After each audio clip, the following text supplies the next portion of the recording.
Well, there are businesses and there are charities, and they live in separate worlds, or do they? Yeah, there is a new line of thinking. A business that makes sure it does things to make the world a better place will, in the end, be the most profitable business.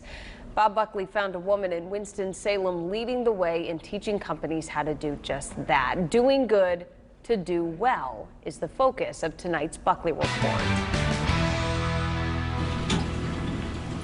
The line Tanisha Boyd Robinson is walking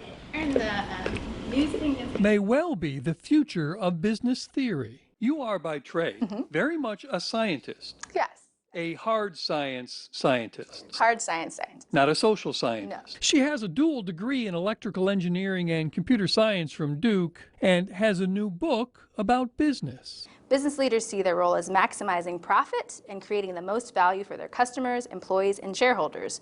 Why should they be concerned with anything else? A book that's turning decades of business theory on its head. Consumers are looking more and more towards businesses to be social and political leaders.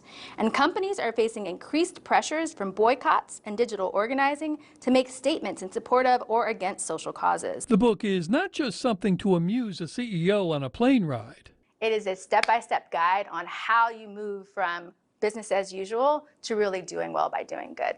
It's called The Social Impact Advantage. The Social Impact Advantage is really about helping businesses and investors realize that if you're not focused on social impact, you're leaving money on the table and you're also not making the world a better place. Do you find resistance when you throw that idea out there? Well, I think the initial reaction is that's not how business works. Milton Friedman is the way most people now think about business, and what he said is the business of business is business. If you think about capitalism at its best, it is a company that produces something of value, a customer who believes in that value and pays for it, an employee who's paid well for that work. That's the Holy Trinity. This is not anti-capital. No, it's absolutely not. In fact, Tanisha has worked with major corporations like Marriott to increase profits with the Social Impact Advantage model, and a recent report from Nielsen backs that up. 2/3 of consumers actually would pay a premium for products that actually are about social impact, not just core business.